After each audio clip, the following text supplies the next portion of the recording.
ঘটনাটা, তাহলে এই মামলার যে আসামি আব্দুল্লাহ আল মামুন নারী শিশু নির্যাতন দমন আইনের 11 গ ধারা মোতাবেক সর্বনিম্ন 2 বছর থেকে 5 বছর পর্যন্ত তার কারাদণ্ড হওয়ার একটা সম্ভাবনা রয়েছে। থিতেও এই বাদিনীকে বিভিন্ন ধরনের ফিজিক্যাল অ্যাসল্ট করা হয়েছিল। এই সকল স্থির চিত্র এবং ভিডিও চিত্র বিজ্ঞ আদালতে আমরা সাবমিট করে মামলার গুরুত্ব বুঝে এবং আসামির এই প্রফেশনাল অফেন্ডার, সে হেবিচুয়াল অফেন্ডার, এই গুরুতর বিবেচনা করে বিজ্ঞ আদালত আসামির জামিন বাতিল করে তাকে জেল হাজতে রেখেছে।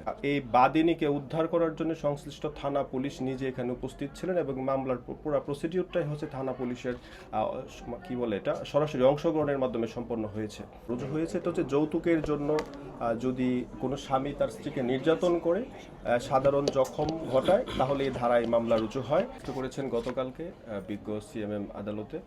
সিএমএম সাহেব মামলার গুরুত্ব বুঝে মামলাটা আজকে শুনানির জন্য রেখেছিলেন। তো আমরা বাদী পক্ষ এই মামলার জামিনের ঘুর বিরোধিতার জন্য একটি দরখাস্ত সহকারে বাদীর উপস্থিতিতে বিজ্ঞ আদালতে আজকে জামিনের বিরোধিতা করবেন এবং আসামি পক্ষের আইনজীবী মামলার গর্ভে যেটা উল্লেখ আছে মূল বিষয়বস্তুর বাইরে যে অনেক অবান্তর স্টেটমেন্ট দিয়েছেন এবং আসামি পক্ষের আইনজীবী আমার বাদীকে ব্যক্তিগতভাবে আক্রমণ করার চেষ্টা করেছেন, যেটা আসলে আদালত নিজে থেকে এক্সপান্স করে দিয়েছেন যে ব্যক্তিগত আক্রমণের দিকে না যেতে।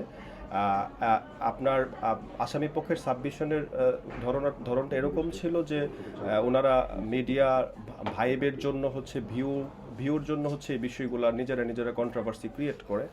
তো আমি বাদী পক্ষে যেহেতু ছিলাম বিজ্ঞ আদালতে, আমি একটা জিনিস পরিষ্কার করেছি যে আমার এই বাদিনী মূলত কোনো কন্টেন্ট ক্রিয়েটর না, উনি একজন ফ্যাশন মডেল। সুতরাং উনি ভিউ কামানোর জন্য এরকম কন্ট্রোভার্সি ক্রিয়েট করার কোনো প্রয়োজন নেই।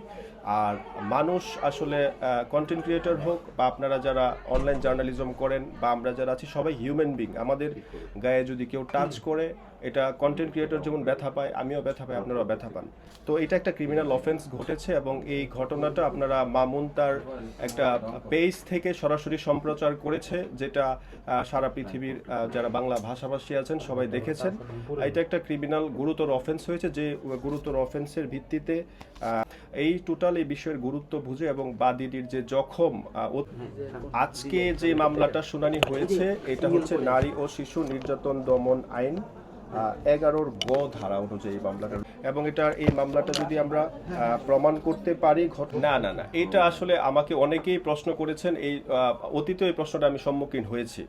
আপনি মামলার যখন আসামি হবেন, মামলার আসামি হলে আপনি জামিন পাবেন। জামিন পাওয়াটা এটা আপনার একটা রাইট। আপনি কিছুদিন কাস্টডির পর বা মামলার গুরুত্ব বুঝে কাস্টডির পর আপনি জামিন পেতে পারেন, কিন্তু জামিন পাওয়ার মানে এই না যে আসামি মামলা থেকে পুরোপুরি রিলিজ হয়ে গেল। ঠিক আছে, একটা ট্রায়াল ম্যাটারে যাবে মামলাটা, সাক্ষী হবে, জেরা হবে, তারপর আর্গুমেন্ট হবে, এরপরে ফাইনালি একটা ডিসাইড হবে মামলাটা মামলাটা কি সাজা হচ্ছে নাকি খালাস হচ্ছে। সুতরাং যে মামলাগুলোতে আব্দুল্লাহ আল মামুন এলাইস প্রিন্স মামুন জামিনে আছেন, এই প্রত্যেকটা মামলায় কিন্তু থানার জিআর মামলা, থানাতে রুজুকৃত মামলা, এবং প্রত্যেকটা মামলার প্রাথমিক সত্যতা আছে মর্মে এই প্রত্যেকটা মামলার আইও বিজ্ঞ আদালতে চার্জশিট দাখিল করেছেন এবং চার্জশিটের যথোপযুক্ত আইনগত এবং ঘটনার সাথে সম্পর্কিত ইন্টেনশন, ক্রিমিনাল ইন্টেনশন এবং নলেজ ছিল বলেই কিন্তু বিজ্ঞ আদালত এই আসামির বিরুদ্ধে অভিযোগ গঠন করেছে। সুতরাং এই মামলাগুলো যে এমনি হয়ে যায় বা আপনারা গণমাধ্যম কাজ করেন থানাতে বা কোর্টে ইচ্ছা করলে একটা মামলা করে ফেলা যায় না, মামলার যদি ঘটনার উদ্ভবের উপাদান বা কজ অফ অ্যাকশন না থাকে।